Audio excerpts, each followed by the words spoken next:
So we're back, and today's video is one you guys have asked for. It's one I said I would deliver on Twitter, and if you're not following me on Twitter, excuse my French, but what the doing? Hit that follow button. But I said this, I said the Deji sparring video, it is coming, it's coming. That sounds bad, but today it is finally here. And listen, I think you guys remember how I feel about these kind of videos when people spar their haters. I guess we're gonna see where this thing goes. I am excited to see what Deji looks like. I know that we got a taste of that in the Pkwy fight, but Pkwy wasn't really a challenge for him, turned out to be.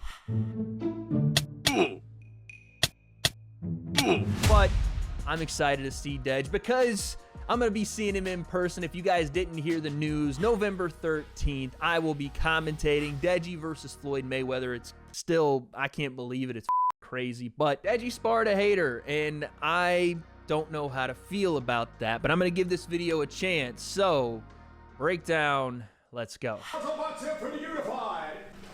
Was that daily? Yeah. That was pretty good. Holy shit. I just want to state, I'm not a professional boxer. It's my first time sparring. Oh, Jesus. Did you guys hear what he said? Oh, man, this is going to go one way. I just want to say I'm not a professional boxer, and this is my first time sparring. Deji's going to f this kid up, and I just hope that he shows some restraint. Please, Deji, please.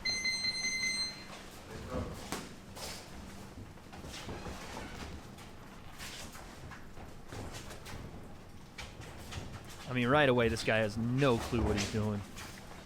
Nothing.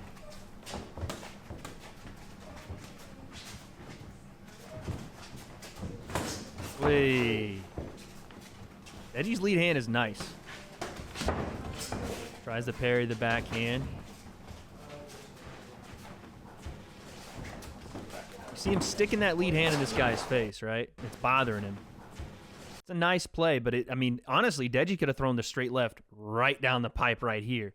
Because what he's doing to this guy essentially is just distracting him with the lead hand, making sure he sees it, just putting it in front of his face, hiding that backhand, and making him play games. Because when he plays games, Deji wins. And it's right here, he could have just, to be fair, the guy lines up a right hand, but Deji right here, as soon as that big looping shot, or he could just come underneath with the lead uppercut, that corkscrew uppercut, Nassim uppercut. One of my favorite shots. He can throw that there too, but he's just doing that. And Deji did that a lot to Pkwy as well. He just played that lead hand game with him. He seems to really like to do that. And it definitely is a nice tool to use when you want to kind of block what you're doing or just see what reactions look like when you're placing that lead hand out. How do guys react? So fair play. Ladies and gentlemen, starting at pitcher for your New York Yankees, they call him Thickety Thick Thighs, or Dwayne The Rock Johnson wannabe in that t-shirt. Here comes the right hand, aka the fastball down the middle.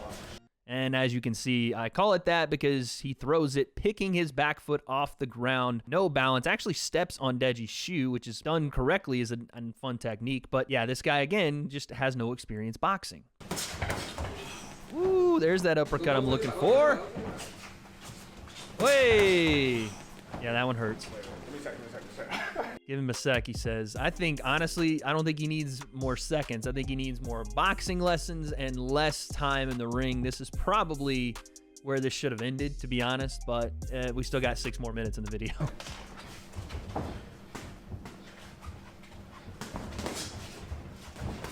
Right hand right there, okay. He went for it. Deji just nice slip underneath. Tried, though. It's a great shot from Deji. Great follow-up. This is really, really good. If this guy was any good that he was fighting, I'd be impressed. But, again, this is good just recognizing where Deji is and adjusting and putting different layers into his defense to offense transition, right? This right hand, he just slips, right? You see him slip this bad boy. Underneath.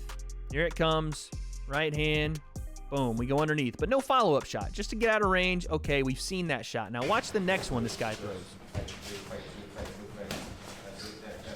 Boom. Instead of slipping out of the way and avoiding it completely, he slips it, but he returns.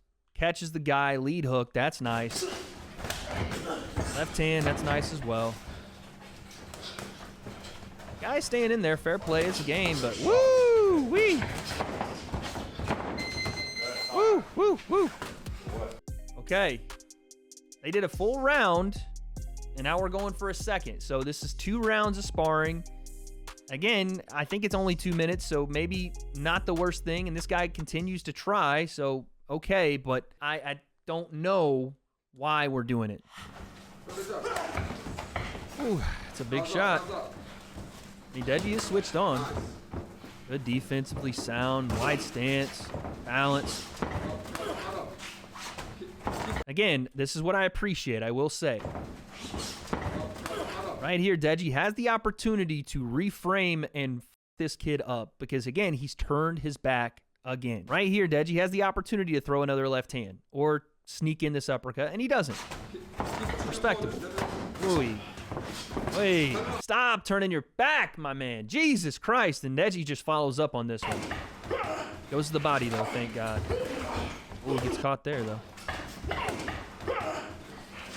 Overhand misses. This one, they both trade. This is where Deji has to be careful, right? Obviously, this guy is one-way traffic, right? This dude is a tumbleweed floating down the road. In other words, things are only going to go one way here, right? Boom.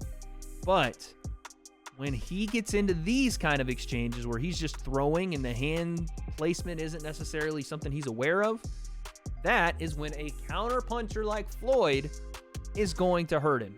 So you got to just be a little more switched on. This guy didn't pose any threat, and Deji probably got a little relaxed, which is why he was caught here, but you can't relax with Floyd. Always switched on. I know that Deji's not taking this as seriously as he would fight with Floyd, but I'm just saying, this stuff can't happen. Don't turn it on. Don't turn it on. Keep looking at your opponent. Keep looking at it. And again, at this point, the guy doesn't want it. Like they're like encouraging him to keep fighting. I'm not sure why. He's done. He's not a boxer, you know? It's like, what do you expect? Oh my God. Ah, man, I don't like this. I don't like that. All right, so here's my thing. I understand what they're doing. I understand that this is something that they see as, okay, he's stepping in the ring, then he's a boxer, and we're going to treat him like a boxer. But this guy's not a boxer. He's not. And when Deji and Daly are, you know, they're treating him like that, and they're not necessarily going out and just continuously dropping him over and over, but that last sequence, it should be it. Deji got what he was looking for, to teach this guy a lesson. It doesn't serve Deji any better doing this anymore after this point, and it doesn't serve this guy to just keep getting beat on, because regardless if he's in headgear or not, he's gonna get hurt. He's already been hurt. I think he ended there, but it seems like that's not where it ended. A low blow, I think, from that guy. Now, this is pretty interesting right here from Deji. This is something I am actually impressed with if he's doing it purposely. Deji goes to the overgrips here, right? You see overhooks from Dej. That means 2 arms over the opponent's arms, and he's going to hook him and turn him right here, right?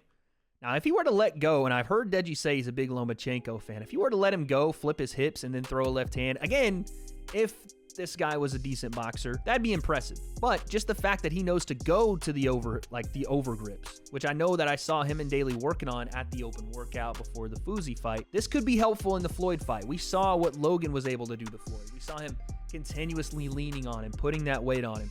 Deji has to take advantage of getting over grips and putting all his weight, whereas in MMA, you would want under grips, right? Or underhooks to be able to position your opponent around, maybe clasp your hands together, get a takedown. Here, you're not going to do that. So having the upper body position, being able to lay on someone, does have its advantages, especially when you're bigger. That's interesting, though. That's something he needs to take advantage of. So yeah, that was just a bit of fun. Make sure you go subscribe to Daily. The Daily Effect. Instagram as well, The Daily Effect. Well, subscribe to Daily, man. It should be in the description as well. YouTube, The Daily Effect. All that. And also follow Shane, my boy Shane. Awesome. Okay. Sick. And we'll end off with this. Guys, if you're a hater of YouTube boxers, here's the message. Stay at home. Do what you do best and hate, because this kind of stuff, it's going to get you hurt. Luckily, Deji showed a lot of restraint here, but other guys haven't and wouldn't, aka Jake Paul. So keep your comments in the section that they belong in under the video that you love to watch. I don't care what you tell yourself, you love it. And also, you two boxers, please, if this stuff happens, show some restraint. Don't f these guys up just because you can, because that's not a good enough reason. Proud that Deji didn't go to the max that he could have, but I also could have done without the end part, but that's just my personal opinion. But what does Deji do when he steps in with not only the next level, but light years higher levels of challenge in Floyd Mayweather? I don't have those answers, but November 13th, I'll let you guys know because I'll be there. So together, we'll find out.